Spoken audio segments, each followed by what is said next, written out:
Dragi gledatelji, dobrodošli u emisiju Kolibris. Danas smo ugostili jednu hrabru mladu umjetnicu koja skroz otvoreno kroz svoj umjetnički rad progovara o problemima umjetnika, ali i o problemima suvremenog svijeta. Ivana Bajcer rođena je u Zaboku gdje je završila srednju školu za umjetnost, dizajn, grafiku i odjeću. Diplomirala je na Akademiji likovnih umjetnosti u Zagrebu, smjer grafika u klasi profesorice Tanje Dabo, te je pohvaljena nagradom Magna cum laude. Sudjelovala je na brojnim skupnim i samostalnim izložbama u zemlji i inozemstvu. Između ostalog i na 22. međunarodnoj likovnoj koloniji Lindart u Lendavi, na kojoj je osvojila prvu nagradu. Dobitnica je nagrade za najbolje umjetničko ostvarenje izloženo na Kulturošu u Čakovcu 2018. godine. Dobitnica je stipendije Erste banke u sklopu 13. Erste fragmenata 2017. godine. Ivana Bajcer voditeljica je brojnih edukativnih programa i interaktivnih radionica. Trenutno radi kao naslovna asistentica u umjetničkom području, polje likovne umjetnosti, grana grafike na Akademiji primijenjenih umjetnosti u Rijeci. Ivana, dobrodošla u emisiju Kolibris. Hvala na pozivu, tako si lijepo to ispričala kao nestvarno. Pa moramo malo na početku uvodno zaintrigirati gledatelje i reći im što će sve moći danas gledati, a onda nekako postepeno ući detaljnije u tvoje umjetničko djelovanje. Pa ajmo za početak, skroz od samih početaka, kada si osjetila da se želiš baviti likovnom umjetnošću? Kada sam osjetila? Pa mislim da je to išlo skroz spontano i da se samo granalo jednim za drugim. U osnovnoj školi učiteljica, nastavnica me prepoznala i onda me nekako savjetovala da krenem i u srednju umjetničku školu gdje sam bila sa nastavnicama koje su isto tako bodrile da upišem grafiku jer mi je već tada bio veliki interes baš za grafiku, za crtež. Tako da je to zapravo sve išlo spontano uz puno truda, volje i ambicije. Jel si imala podršku svoje obitelji u tom umjetničkom ostvarenju? Pa jesam, imam je, da. Pomažu mi stalno i financijski kad zaškripi, a i radili smo svi zajedno moj atelje u Potkrvlju sa prekrasnim pogledom. Tako da stvarno su veliki poticaj i jako sam zahvalna na tome. Ali dan danas me pitaju kao kad idem na nekakvu izložbu, kad nešto izlažem, financijski da li će se to isplatiti, da li je to za prodaju. Stalno brineju i oni da ja jednog dana zapravo mogu i živjeti zapravo stvarno od toga. Da, to je jedan segment koji uvijek onako kaska u tom umjetničkom djelovanju, ali nadamo se da će jednom biti financirano onoliko koliko je zaslužen po kvaliteti. Pa ja se nadam. Mi smo duhovno ispunjeni sada. To je kao najbitnije. Je, ali uvijek trebamo i od nečega živjeti. Pa to, platiti režije, da. Da. Već si sama rekla, znači već si u srednjoj školi odabrala grafički smjer i onda si i na akademiji također odabrala grafičko smjerenje. Što te baš mediju grafike privuklo? Pa polazište mi je zapravo uvijek bio crtež i ta nekakva ideja, neko istraživanje. A kasnije sam birala u kojem ću mediju, kojom ću tehnikom najbolje prikazati tu svoju zamišljenu ideju. Grafika je puna iznenađenja i traži strpljivost i pedantnost. I postoje koraci u toj grafici. Jednostavno, ako zezneš neki početni, ne možeš doći do onog savršenog željenog cilja i one prvobitne ideje. Tako da mi je zanimljiv taj cjelokupan proces kod grafike. I to wow iznenađenje na kraju. Imaš li neke možda grafičke tehnike koje preferiraš, koje su ti posebno drage? Pa recimo najviše mi je bakropis, jer je isto taj nekakav dugotrajni proces tog grebanja, graviranja po toj cinkovoj ploči, skidanja tog asfalta. Taj proces je nekako izuzetno fenomenalan. Na kraju kada se sve to stavi u kiselinu, pa kada se utisne, kada to uđe boja u te upore. Meni je to zapravo baš nekako ispunjujuće kad to radim. Pa recimo nekako sam se te grafike ulovila. Ali mislim volim isprobati sve i svaša pa iskombinirati. Tako da Mogu se svigdje naći, da. U nekoliko navrata imali smo već grafičare u gostima i spominje se taj problem kako nastaviti u mediju grafike po završetku akademije, prvenstveno radi nabavka preše. Kako si se ti snašla, da li si opstala i dalje djelovati u tom? Pa da, kada sam završila studij nisam imala grafičku prešu. Nekako sam se fokusirala na crtež, na video, na neke instalacije. Ali nastavila sam dalje raditi jer prvenstveno mi je važna nekakva ideja i početna zamisao. Želim zapravo poslati neku poruku publici, a tehnika je onda, ne bih rekla onako na kraju, ali isto je toliko važna.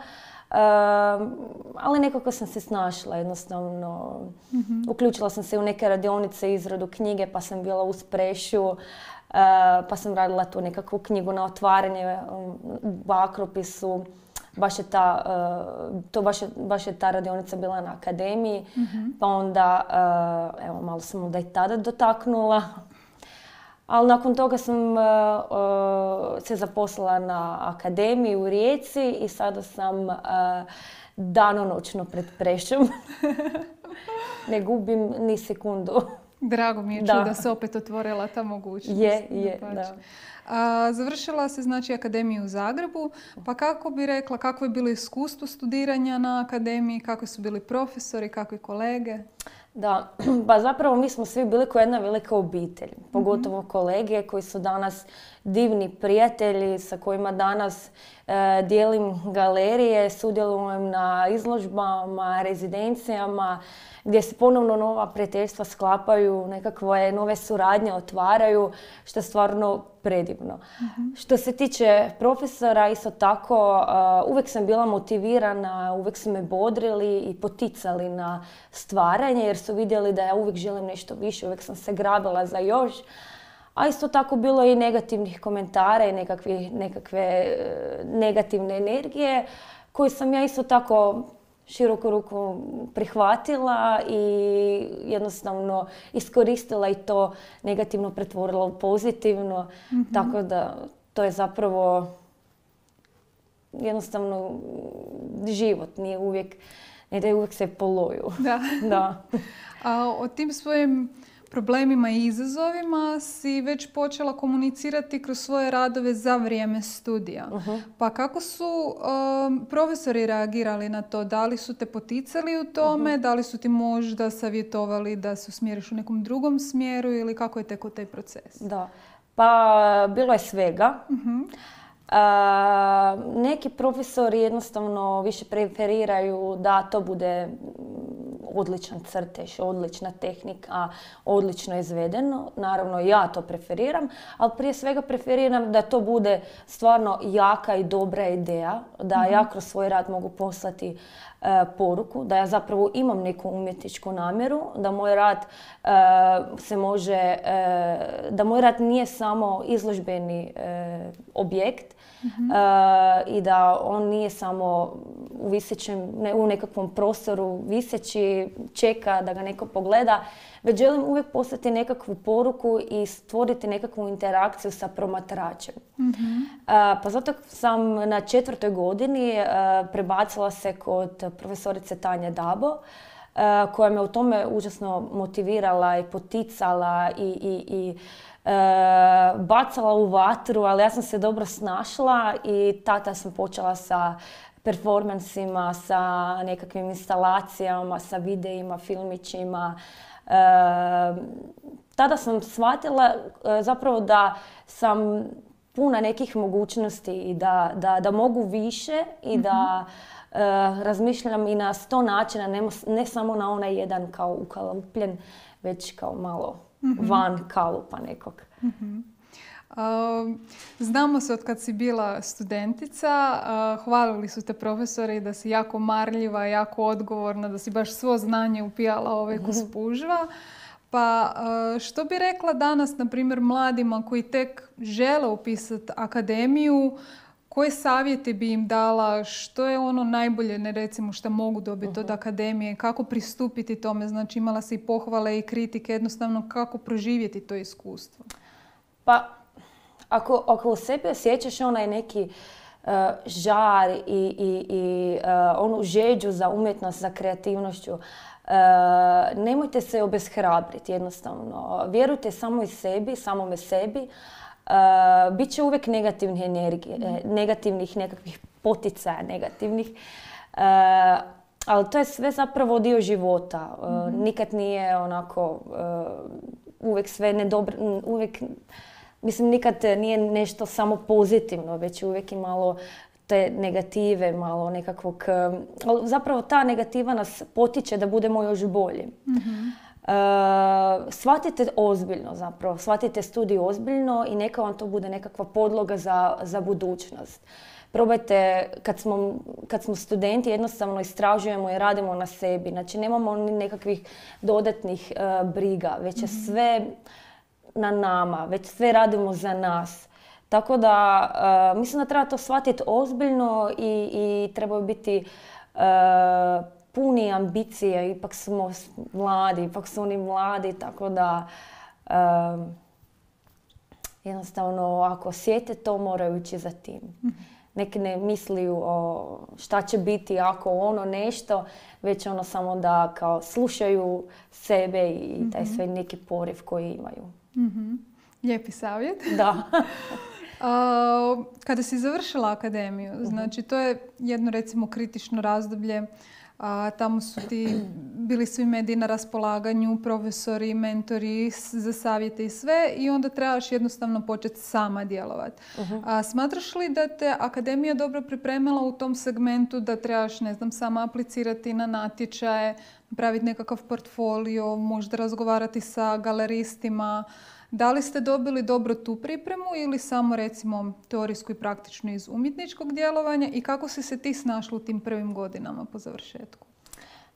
Da bi zapravo sve to obuhvatili i da bi dobila svo to znanje, trebala bi još studirati 5 godina. Da ovaj dodatni dio kao šta nakon akademije. Nažalost, nije bilo takvih predmeta, nije bilo takvih predavanja. Sad čujem da imaju nešto tako slično, kako se prijaviti, pisati životopis, uključiti se u neku rezidenciju, u neki natječaj. Šteta da toga nije bilo. Većinu sam sama našla nešto na internetu, gledala, stalno istraživala, a i više puta krivo poslala i krivo napravila životopis da bi te kasnije shvatila, mogla sam ovako, mogla sam bolje, ali to vjerujem da ide sve iz nekakvog iskustva. Ali za svo znanje koje sam željela više, uvijek sam mogla pitati nekog od profesora i svi bi mi pomogli bez ustručavanja. Evo, pogotovo profesorica Tanja Dabo koja mi je zaista pomogla i nakon studija, tako da... Znači treba krenuti iz prakse, jednostavno naučiti i upijati kroz svako iskustvo. I pitat ostale, ne bojati se pitat i kolege, i nastavnike, i kustose, i galeriste. Jednostavno ih pitat za neki primjer na koji način se sve to radi, tako da svi će pomoći, naravno. Dapače, i to je zaista lijepo da i dalje ne ostaneš sam nakon svega toga. Da, bitno je kao držati se nekako u zajednici, imati nekakvog prijatelja, kolegu kojima si motivator i tako obostrano u radu. Tu temu, znači probijanje umjetnika na sceni si problematizirala i u performansu Surova publika. Znači gdje si jednostavno u gradu Zagrebu izašla na ulicu i pretvorila otvoreni prostor u svoj atelje. I radila crteže na napuštenim izlozima i sve. Koliko dugo je to trajalo i što si dobila, kakve povratne informacije? Mislim, to je jedna nova situacija, kako su prolaznici reagirali. Da, to je bilo davno. To je bilo na 4. godini. To je bio moj prvi performans. Tada sam dobila krila da jednostavno poletim, da to više nije samo crtež u mojoj klasi za mojim stolom.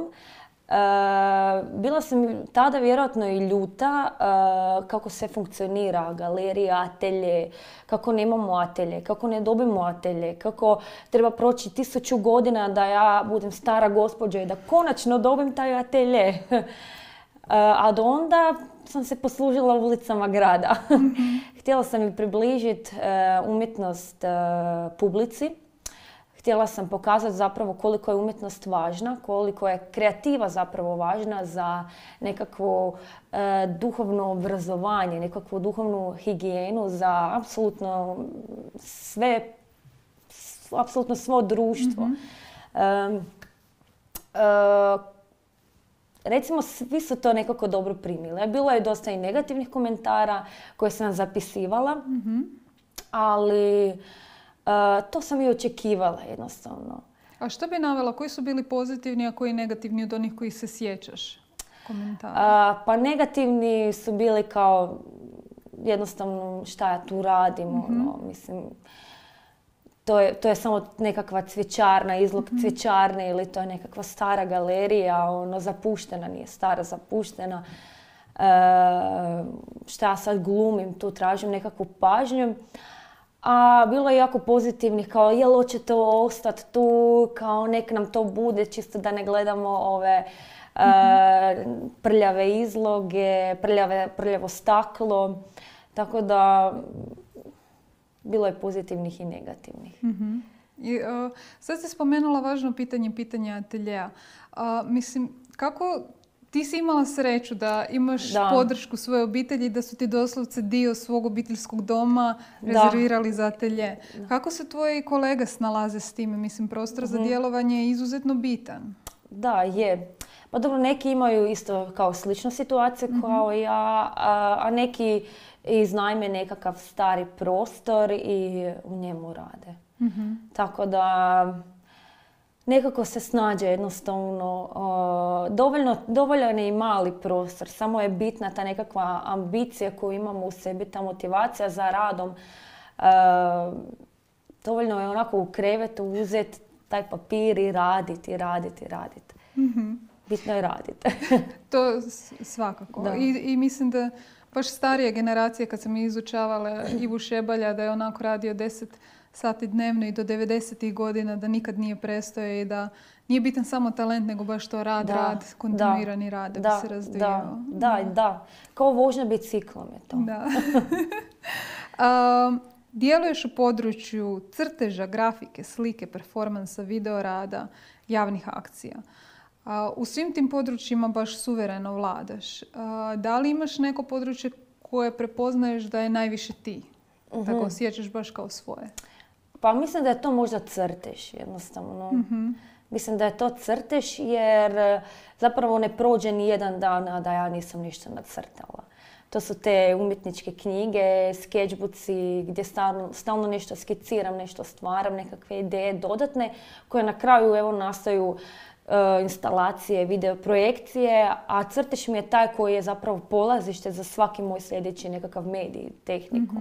Pa mogu reći da sam tu nekako najekspresivnija, da mi je on zapravo kao nekakav zen i meditacija. Radila si u studiju Tanaj i tamo si vodila likovne radionice i za djecu, i za odrasle, i za umirovljenike. Pa koji je bio primarni razlog da su se oni prijavili na takve radionice? Što ih je ponukalo na to?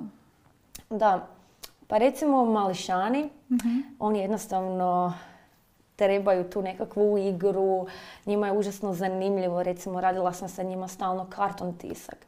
Njima je to, to njihovo uzbuđenje, oči širom otvorene kad dignemo tu matricu i kad se to tisne, to je njima fenomenalno.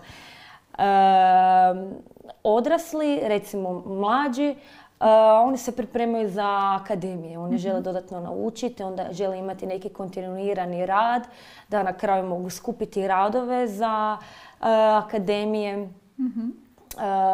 Treća dob, ona isto jednostavno uživa. Njima je to isto tako nekakva meditacija, nekakav ispušni ventil. Sa svima mi je bilo zaista divno raditi. Ne mogu nikako odvojiti. Sa svima sam nekako uspjela stvoriti neki kontakt, što je jako važno jer umjetnost treba spajati. istovremeno sam ja ispunjena kada mogu nekome prenijeti znanje i kad to znanje netko može prisvojiti i stvoriti nešto fenomenalno. Da li su imali da li si vidjela razliku u pristupu, na primjer, kod umirovljenika i djece? Ne znam, da su djeca bila skroz slobodna i sve si im mogu dati, da su, ne znam, umirovljenici možda imali neke preference jer već poznaju nešto ili s kakvim pristupom su onako došli? Da, pa djeca su više opuštena, oni nekako ne razmišljaju, a stariji nekako uvijek razmišljaju šta ću im ja reći, koji ću ja komentar sad reći, da li će to biti neki strogi komentar ili uvijek kao se ustručavaju ti stari, kao ma ne, ja sam prestar da radim to, prestar sam da slikam, bolje da uzmem pregaču i da kuham doma. Ali zapravo ne, to je apsolutno krivo. Mislim, umjetnost je za sve i svi ju trebamo prihvatiti i hvala Bogu i ti ljudi su sretnici koji shvate da ih umjetnost čini sretnim. Tako da shvatiti to i biti uporan u tome i raditi radi toga jer nas to čini sretnim. To je zapravo bingo. Znači da pozovemo ljude ako traže neke hobije, ne znaju da bi se o tome trebali okušati. Da, umjetnost je divna stvar. Biti kreativan je divna stvar. Ispunjava to jednostavno. Ispunjava i divno je zapravo pročačkati onako duboko u sebe i proučiti i shvatiti zapravo kakvi smo mi.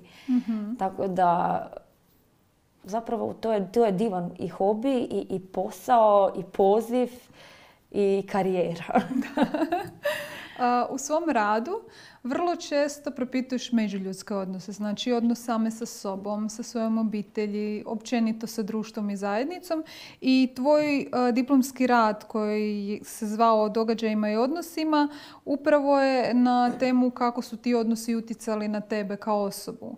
Pa što si otkrila kroz svoj diplomski rad? Kako su oni utjecali? Pa da, ja sam svoj studij shvatila baš sad ću propitati samo sebe od čega sam ja sve iskovana iznutra. Tako da sam ja svoj studij shvatila baš kao wellness, 5 godina samo za mene idealno. Di ćeš bolje. A u diplomskom radu sve ono je bilo teško.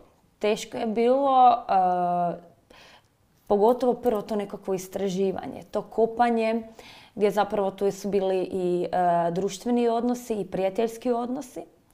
Taj diplomski rad podijelila sam kao na 2 dijela, na zahvalu i na savršen rad. Zahvala je više tematizirala obiteljske odnose, gdje zapravo nisam ja samo kao radila grafičku tehniku bakropis, već sam imala puno za istraživati i izvela sam zapravo jedan performans, kuhanje ručka i posluživanje tog ručka svojoj obitelji, gdje sam za vrijeme ručka zapravo izgovarala zahvale. Na čemu sam im zahvalna. Zahvale nisu bile onake, kako se sad mi mislimo kakve su, onako tople, obične one kakve inače bivaju, već je to bilo zahvaljivanje na nezahvalnim stvarima koje su zapravo mene učinile boljom, snažnijom osobom. Dok sam savršen dan, drugi dio diplomskog rada, bazirala na prijateljskim odnosima, zapravo obnavljanje tih prijateljskih odnosa. Isto je bio to nekakvo susrećenje ponovnih prijateljskih odnosa koji su završili prije više od 5 godina. Ponovno smo se sreli i shvatili da li želimo obnoviti taj odnos. Zapravo smo ga razriješile. Sa nekima sam ostala u kontaktu, a sa nekima sam samo jednostavno sklopila taj nekakav mir. A kako su onda tvoje obitelji i prijatelji reagirali kad su vidjeli tvoj rad i kako si to sam se jako bojala, užasno sam se bojala jer sam bila zaista iskrena, nisam iskrenije mogla biti. Bojala sam se, imala sam ogroman grč u želucu, jednostavno bojala sam se to pokazat. Ali ispalo je odlično, znači ispalo je zapravo tako da su oni već i znali da ja i tako mislim. Tako da nisam se trebala bojati, da sam samo trebala to kao ispustiti iz sebe. Tako da je to bilo i odlična stvar, kao nekakva terapija kroz umjetnost koja je pomogla i meni i mojim odnosima koji su sada definitivno i bolji i iskreniji i snažniji. Nadovezala bi se na tu priču sa tvojom serijom crteža, Podvlačim crtu, gdje si na velikim formatima zaista kroz izuzetno snažne i forme i te figure iznijela isto tako snažne emocije. Pa kakav je osjećaj kad tako nešto staviš na papir, kad baš to sve od sebe onako preneseš u nešto novo, novi medij? Pa zapravo je divan osjećaj. Najdivniji je taj proces kad ja to stvaram. Jednostavno taj proces gdje ja nešto negativno što sam skupljala dugo u sebi, izbacim na papir ili kroz bilo koji medij, je zapravo divno. Jer ne trebam stvarati buku i negativnu energiju oko sebe, već ju razriješim samo sa sobom sa tim papirom. Papir to jako dobro prima, tako da probajte. Divno. Jednostavno, na kraju su i odlični rezultati koji su zapravo i toliko spontani i iznenađujući. Divan je taj sam proces, evo. A kako se osjećaš, na primjer, kada pogledaš te radove s nekoliko godina odmaka? Kakav je onda osjećaj? Znači, kad te emocije više nisu toliko svježe, nego je prošlo neko vrijeme i to. Pa da, evo, kad ih sada pogledam, mislim, kao, ok, u redu su mi, ali moglo si to još bolje, moglo si puno bolje. Moglo si još malo razmisliti, pa je moglo biti još bolje. Tako da... Znači ima doze samokritičnosti. Ima i previše. A taj ciklus si razradila i u tekstu, kako si rekla, Tanja Dabo te poticala u različitim medijima. Tako da postoji serija tekstualnih radova na temu donošenja važnih odluka u životu pod nazivom Nepromjenjiva. I još serija tekstualnih radova Pravo na pogrešku, gdje samu sebe ispravljaš i savjetuješ kako primijeniti naučenu pogrešku. Za takve radove trebaš nekako jako dobro sebe poznavati, biti u kontaktu sa sobom da bi moglo osvijestiti sve to. Znači, i što si pogriješila i na koji način to ispraviti. Kako si došla do te faze, do tog stanja? Pa ne znam, mislim da se to samo jednog dana desilo. Ti radovi su mi nekako najbolje jer su oni najiskreniji i nastali su jako spontano. Njih se jednostavno u razgovoru s nekim sjetim da me nešto muči u razgovoru sa nekom osobom. Osjetim ova moja intuicija počne se javljati i tada se sjetim takvih ideja. Tako da, ovaj rad Nepromjenjiva, njega sam radila godinu dana, zapisivanje. Jednostavno uvijek bi bila u nekim odnosima, u nekim događajima, kao uvijek bi ja bila ta koja bi popustila, ok, u redu je. I previše bi se jednostavno kažnjavala za nekakve stvari koje zapravo su jako nebitne. A onda sam rekla, sad ćemo se izdresirati, Ivana, sad ćemo kroz umjetnost, sad ćemo uzeti tu umjetnost kao neku terapiju. I tako sam ja godinu dana zapravo podvlačila crtu i zapisivala kako sam u nekim situacijama mogla bolje izreagirati. Za mene je to zapravo bilo divno iskustvo. Ja sam zapravo naučila i puno o umjetnosti, ali puno i o sebi. Tako da to jedno s drugim uvijek ide. Život je umjetnost, barem za mene, da.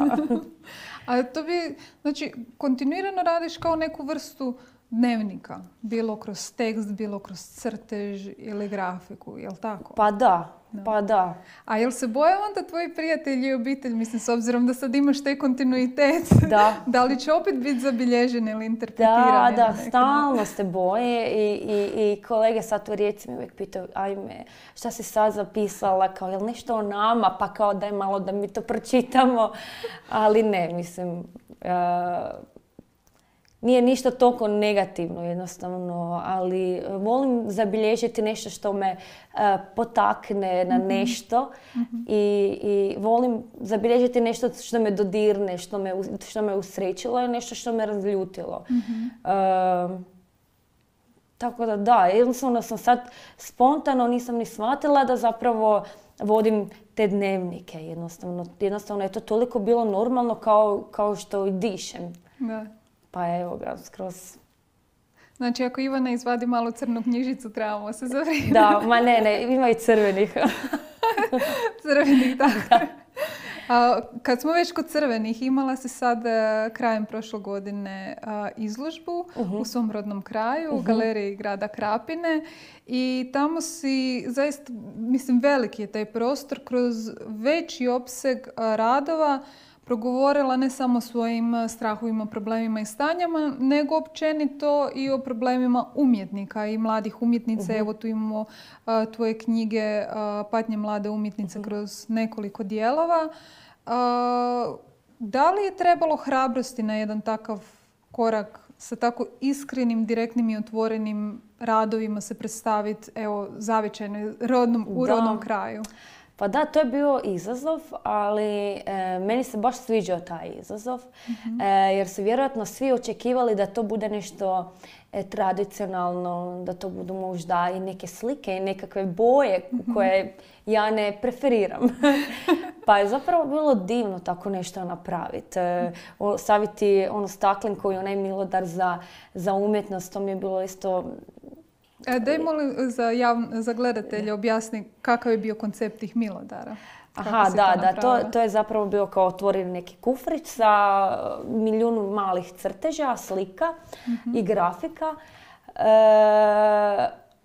I na tom kufriću bio je kao ta nekakva kasica prasica staklena, a iznad na zidu je bilo kao zalijepljena uputa kako funkcionira to. Znači uzmeš si neki rad i staviš u kasicu onoliko novaca koliko misliš da taj rad vrijedi. Tako bilo je svašta, bilo je čak i 10-20 lipa. Šta odlično, 10-20 lipa nakupi se i evo za papir neki možda paus papir ili... Da. I on se može iskoristiti, da. Da, ali zapravo govori o tome koliko je valoriziran umjetnički rad, koliko umjetnici nisu plaćeni za svoj rad i izlaganje. Vrlo aktualan. Da. Pa evo, to je već sve jednostavno normalno, tako da niko ne očekuje biti plaćen, što je stvarno tužno. Mi kao umjetnici trebali bi se onako kolektivno pobuniti, neki štrajk napraviti, da se konačno nas doživi kao ljude koji stvarno ulažu trud i vrijeme i koji su se zapravo obrazovali na akademijama i nekim kreativnim studijima i kao svaki drugi student, kao svaka druga osoba koja je plaćena, a mi recimo nismo. Pogotovo ti autorski honorari koji jednostavno se podrazumijeva da ga umjetnik i glavni kreator nema. Da. Ti si o tome svemu otvoreno progovorila kroz izložbu i dobila si podršku i mnogi su se baš poistovjetili sa tvojom situacijom jer su se i sami nalaze u toj situaciji. No što misliš, zašto umjetnici šute? Zašto ne govore o svojim problemima? Zašto se ne bore za svoja prava? Pa ne znam, vjerojatno rade sa strane neke poslove i imaju dovoljno vremena za umjetnost. Tako da ne znam, evo ga. Kako je bila primljena tvoja izložba koja nije bila, eto kako si rekla, tradicionalna, nego si ponudila publici nešto posve novo? Pa nažalost ovo vrijeme baš mi nije poslužilo, pa nije zapravo bilo puno posjetioca. Ali je prošla jako dobro jer je bila drugačija i ja sam zapravo smatrala da neće možda proći onako najbolje. Ali zapravo je bila dosta pohvaljena, dosta su mi se ljudi javili da im se sviđalo nešto malo drugačije nego što se to inače izlaže u tom gradu. Tako da sam baš bila sretna i na kraju i sa postavom i sa svime. Sve je zapravo nastalo dosta spontano, sva ta kombinacija, imala sam i fotografije, i crteže, i grafike, i umjetničke knjige, i sketchbooke, objektiće. Tako da sve to spojeno, više tehnika ujedno se zapravo jako dobro nekako stopilo zajedno. I ljudi su mogli baš dobiti onda širi uvid u tvoje djelovanje. Da, mislim zapravo sve kao ta jedna ideja koja se zapravo razdijelila na više tih medija. Da. Posebno su zanimljive ove knjige Patnje mlade umjetnice. One sadrže, na primjer, i primjer teksta Pomiri se sama sa sobom, moto današnjeg naroda, uzmi iz tuđih usta, pokosio me umor, žuljevi od umjetnosti, ruka koja me ne sluša. Koliko dugo si radila i koliko si dijelova napravila i da li planiraš još nastaviti ili je gotov taj ciklus umjetničkih knjiga? Pa ne, evo to sam krenula raditi nakon što sam završila akademiju. Jednostavno bila sam očajna i jadna, nisam znala šta prvo da počnem. Sve ideje koje sam se sjetila nisu mi bilo dovoljno dobre. Tražila sam posao. Onda sam se zaposlila u studiju Tanaj, gdje nisam imala uopće vremena da radim svoju umjetnost. I onda su nastale ovi mali skečboci. Od doma do posla uvijek sam mogla u busu, u tramvaju zapisivati. Pod nekom pauzom uvijek sam mogla nešto zapisati. Pa onda tako je spontano zapravo to sve nastalo. I da li će se nastaviti? Pa ili da, nastavlja se, da, nastavlja se. Da, imam ih nekoliko za koje sam započela, pa onda jedna mi je u ovoj torbi, jedna mi je u ovom stanu, jedna mi je u ovom ateljeju, pa onda ovak, gdje dođem, tu ih nađem. Uz tu izložbu, kako si rekla, bile si zastupljene i sa fotografijama. Uz nekako te međuljudske odnose problematizirala si i temu odlaska iz tvog rodnog kraja. Sad svjedočili smo velikim iseljavanjima iz Hrvatske, što zbog krize.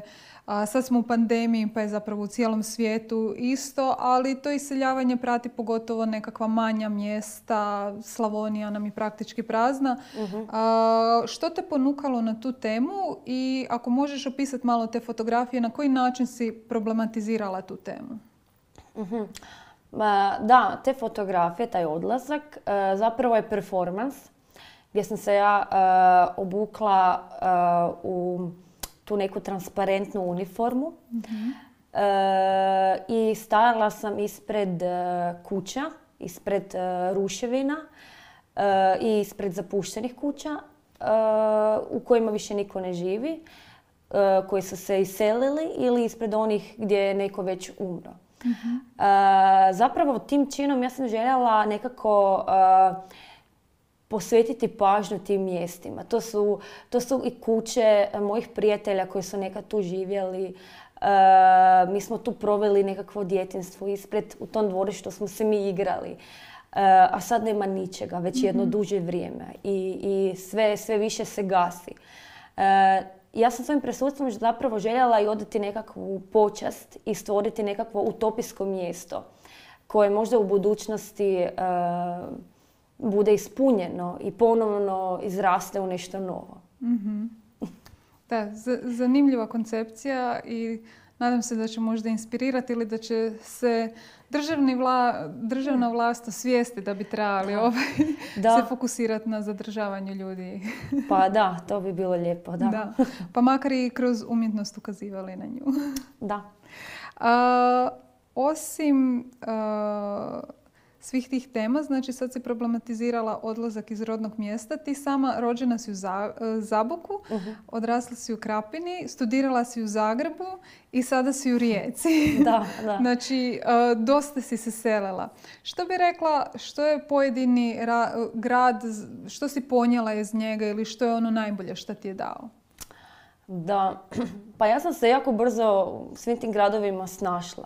Nisu to neki veliki gradovi, nije neka velika udaljenost, ali jednostavno naučila sam se seliti, naučila sam da je dom zapravo tu u meni, da sam ja dom i da mi ne trebaju puno stvari i da mi nije puno potrebno, već mi je samo potrebno to veselje i ta motivacija koju imam za društvo, za umjetnost, za obitelj koja zapravo uvijek je tu, bez obzira gdje ja otiđem.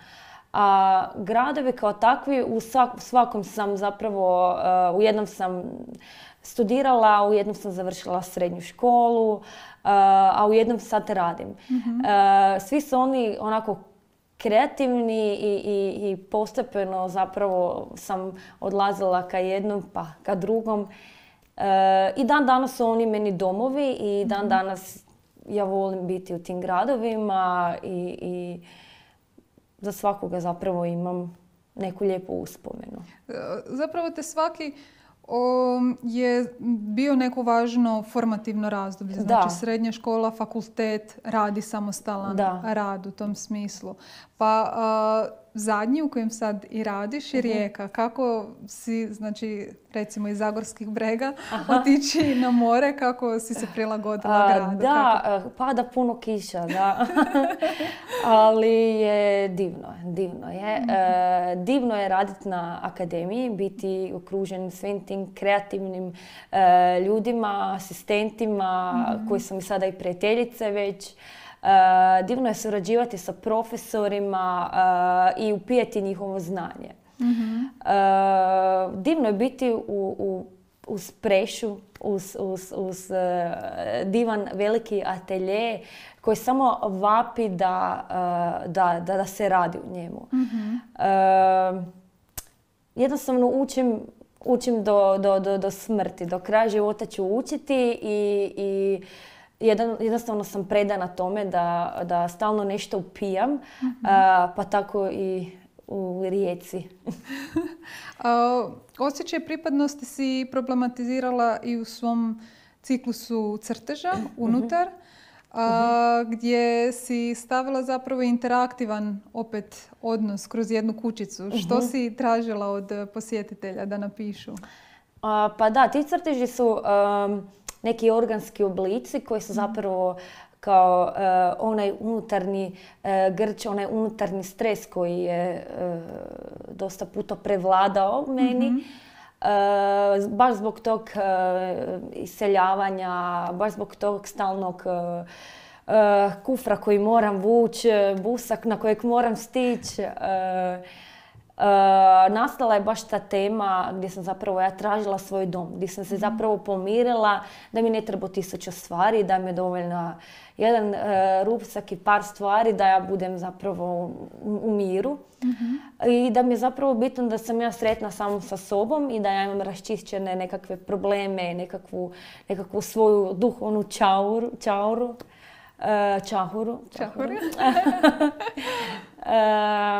Da, u toj interakciji željela sam zapravo da i sam promatrač upiše neku svoju misao. Što je zapravo za njega taj dom? Gdje je zapravo njegovo utočište i gdje njegova duša leži. Pa da, ja mislim da dom onako ima ona floskula, dom je tamo gdje si ti, ne? Pa da nosiš sve to sa sobom. A sada si se našla u ulozi profesorice, odnosno asistentice.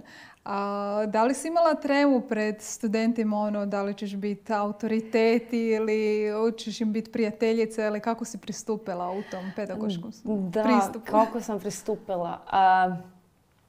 Pa nekako bojala sam se kako ću ja to sve izvesti, da li ću ja to dobro pojasniti, da li ću ih uspjeti motivirati. Ali evo, puno sam naučila od profesorica koje su tu kao prethodnice,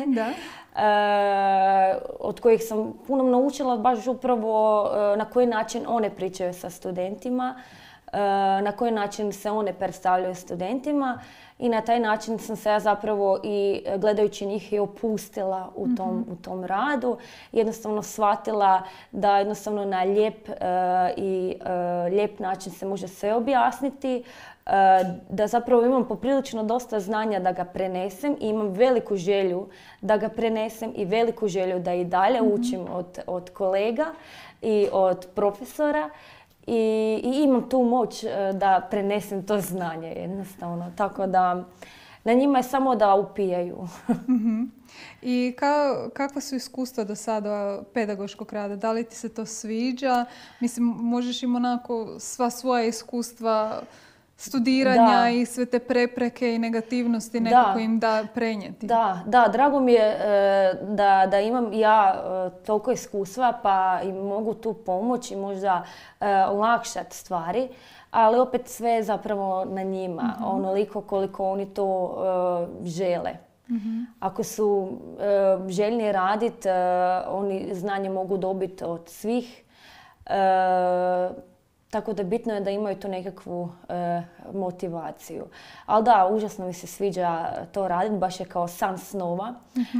Raditi umjetnost i prenijeti to znanje je zapravo ono za što živim, je ono što je zapravo moje nekakav smisao i poanta mog življenja. Jel ti ostaje dovoljno vremena za tvoj samostalni rad? Pa ostane mi dovoljno vremena. Onda imaš li uz taj pedagoški rad, imaš li neke planove za ovu godinu? Na početku smo godine. Pa jednostavno radim i dalje izložbe, nekakve natječaje. Pa neki plan je možda da, ako vrijeme dozvoli, da otiđem možda na nekakvu likovnu koloniju, jer evo nisam već dugo. Pa evo, nadam se da će se situacija stabilizirati, da ćeš moći sve svoje. Da, evo, i ja se nadam. Ivana, hvala ti puno na gostovanju. Hvala, da. Drago mi je da smo uspjeli predstaviti tvoje bogato djelovanje kroz sve gradove u kojima si prošla, u kojima si trenutno.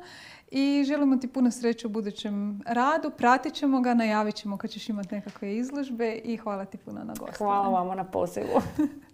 Dragi gledatelji, hvala vam što ste i danas bili s nama. Svakako nas zapratite na Facebook stranici Kolibris emisije o kulturi i umjetnosti, jer ćemo na njoj objaviti album sa svim vizualnim radovima i bogatim stvaralaštvom naše današnje gošće, da vidite i te video radove i crteže i sketchbooke i umjetničke knjige i sve ostalo o čemu smo danas pričali. Pratite nas i na Instagram profilu, jer ćemo i tamo objaviti i kratke klipove iz emisije i još vizualnih materijala.